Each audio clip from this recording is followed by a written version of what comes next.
Կոտայքի մարզի Գեղադիր գյուղում ապրող Մկրտչյանները հյուրընկալել են կանադահայ աղջիկների։ Մարիամ Մկրտչյանը մեկ ամսով իր ննջարանը կիսում է Սալբիի ու Կասանդրայի հետ։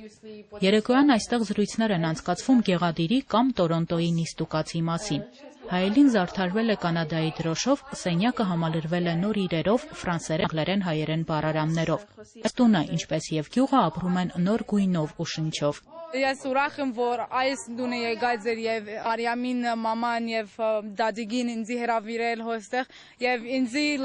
աղջիկին պես գբահեն։ Փորձում եմ սովորել իրենց լեզուն, շատ հետաքրքիր բաներ ունեն։ Իրենց ազնվությունը ամենակարևորը, միամտությունը եւ ամենակարևորը մաքուր սրտով ընկերություն անելը։ Մարդիկ շատ լավ է, շատ քերասի քույր է։ Ուրեմն շատ ուրախ եմ։ Այն մեկը հայերեն կարգին հասկանում է, այն մեկը մի քիչ սրտից արդեն սովորել է։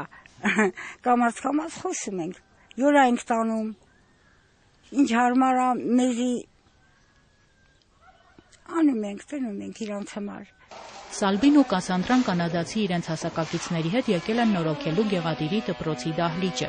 Երիտասարդները հայ վարպետների հետ մասնակցում են շինարարական աշխատանքներին։ Սա Սիմա առաքելությունն է, որը ամեն տարի ամռանը Հայաստան է բերում կանադահայ երիտասարդների գյուղական վայրերում նորոգելու դպրոց կամ մանկապարտեզ։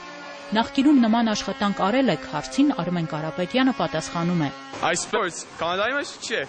Իսկ Կանադայի մեջ համասարան կացի ոստիկանությունի համար սորվեմ։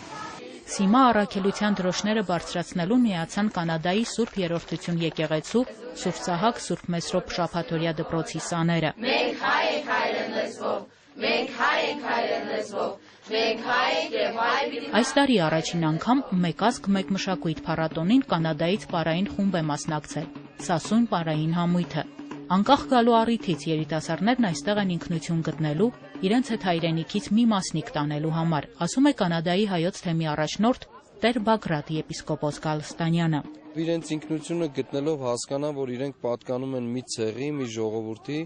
որը մերժել է մեռնելը եւ ուխտել է ապրել, միշտ ապրել, ոչ միայն պարզ ապրել, այլ ապրել հաղթանակով ապրել, ամեն քայլի, ամեն գործի մեջ, եւ որպեսզի մարդիկ իրենք հասկանան, որ մի հսկա ժառանգության կրողներն են եւ այդ ժառանգությունը պետք է իրենք զարգացնեն եւ փոխանցեն։ Գեղադիրից հետո երիտասարդների մի խումբն ուղևորվեց դեպի Արցախ, մյուսը Գեղարդավանք։ Սիմայի անդամներն էլ շարունակեցին շինարարական աշխատանքները։ Այս ամենը հայոց եկեղեցու օրհնության ու հովանու ներքո։